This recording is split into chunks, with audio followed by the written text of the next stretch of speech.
هیلې ټلویزیون درنو لیدونکو بیا هم سلامونه نیکې هیلې.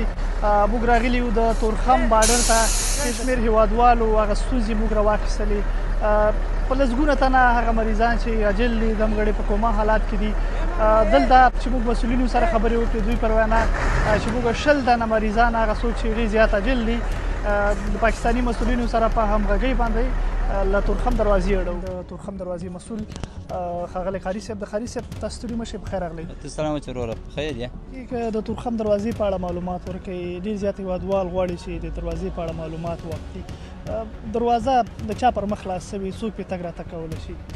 دې کې مظلومان خلک په دې لاره باندې خو هر څوک تګ کولی شي. هغه خلک دپاره ډېره خبره چې څوک یا کاروبار په پاکستان کې لري یا شاید مریضان د افغانستان خلک پاکستان کې یا مریض وریا پاته یا مریض بیایي، دغو خلکو په اړه باندې دا دروازه خلاصه شوې ده. بل خوا تاسې د ګیټ هغې خواته ګورئ چې دا هغه څوک دي کوم چې قانوني اسناد لري، د ګیټ پاس ورکوي. هغه څوک چې فرانسې، ایټالي، امریکا ته ځي، قانوني اسناد دوی سره موجود دي. دا ګیټ پاس چې هر څوک لري، دا په تورخم دروازه کې چې موږ مسؤلیت ته ګیټ پاس ورته ښکاره کوي که هغه د اصولو مطابق ګیټ پاس و، په جعلي نه و، هغه په هغو چلن باندې عمل ورسره کېږي. څنګه مو خبرو ته کړي هغه خلک بډر کوي. خلک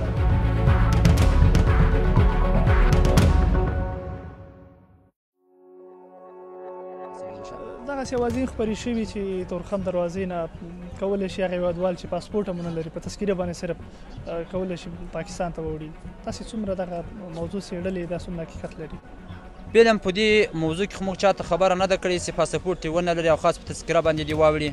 نو هغه خبره موږ تر اوسه پورې له چا سره نه ده کړې او نه مو داسې څوک اړولي دي چې پاسپورټ نه ولري خاص په تذکره باندې دې ولاړ شي. څومره ډاډ ورکوئ په هېوادوالو ته چې تورخم دروازه به څومره وخت وروسته خلاصه شي؟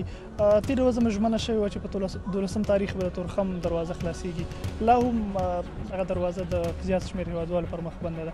په ټوله کې عمومي دروازه به کله خلاصه شي؟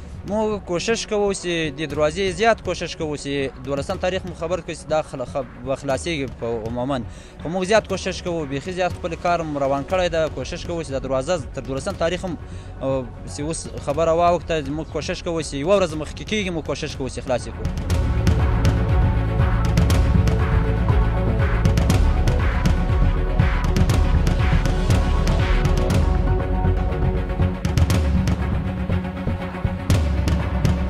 که دلته وګورو د افغانستان او پاکستان ترمنځ چې کوم تجارتي راکړه ورکړه ده، دا د تل په څېر عادي ده.